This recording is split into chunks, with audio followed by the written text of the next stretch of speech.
और की होया भाई? कुछ नहीं सर जी, बस माँ की याद आ रही है। और छोटे, याद तो मुझे भी आती है, लेकिन ये धरती भी तो अपनी माँ है। दिवाली गए कितने दिन हो गए?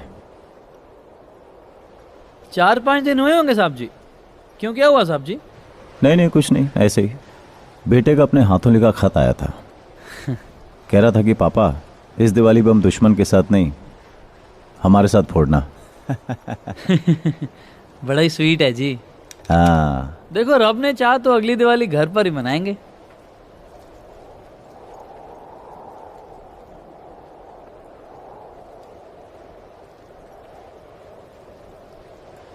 कश्मीर में 1.5 महीने के लिए ऑपरेशन पर गया था।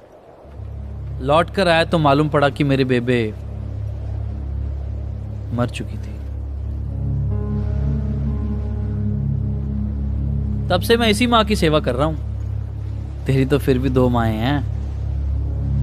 रो मत, खुश रह।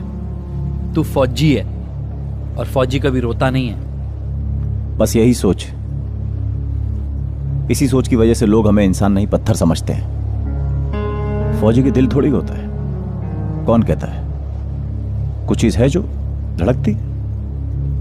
कोई किसी कॉलेज में जाके चिल्ला चिल्ला के माइक पे कहता है कि इंडियन आर्मी रेपिस्ट है, और हजारों की तादाद में लोग उसका समर्थन करते हैं। हम कश्मीर में टेररिस्ट मारते हैं और कुछ पढ़े लिखे लोग उनकी मौत को शहादत का नाम देते हैं। लाखों लोग पेटिशन साइन करते हैं इंटरनेट पे, कहते हैं कि इंडियन आर्मी कातिल है। सब एक बात याद आ गई। वो कहते हैं ना, जिन्हें हम हार समझ बैठे थे गला अपना सजाने को, वही नाग बन बैठे हैं हमें ही काट खाने को। कुछ लोगों ने तो हद ही कर दी। कहते हैं कि घूस दे के आर्मी में भर्ती होते हैं, फोकट का राशन खाते हैं। एक तरफ कोई एक्टर कहता है कि किसने कहा था उस 19 साल के लड़के को सरहद पे जाने के लिए, और दूसरी तरफ कुछ लीडर्स आतंकवाद के खिलाफ हमारी जीत का प्रूफ मांगते हैं। They bloody don this uniform. Proof? अब हम सबूत दें कि आप सब इतनी आसानी से हर रोज बिना किसी प्रॉब्लम के कैसे हक मूत लेते।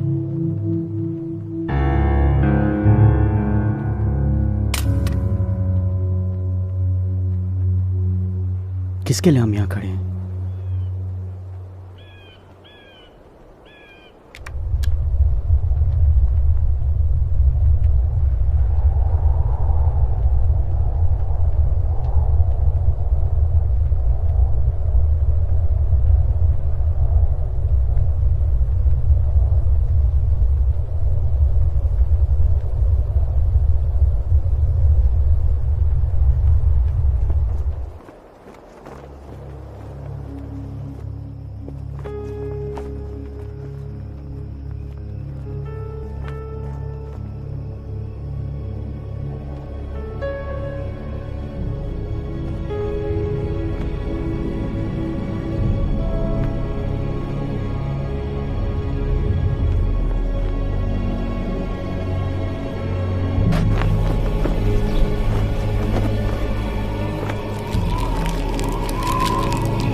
इसका मतलब हमारी खबर पक्की थी।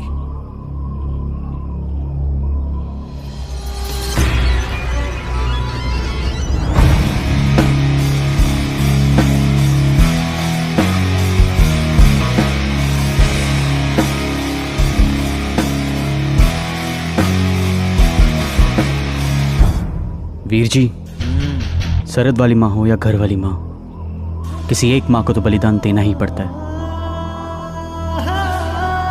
एक काम करो, तलाशी लो।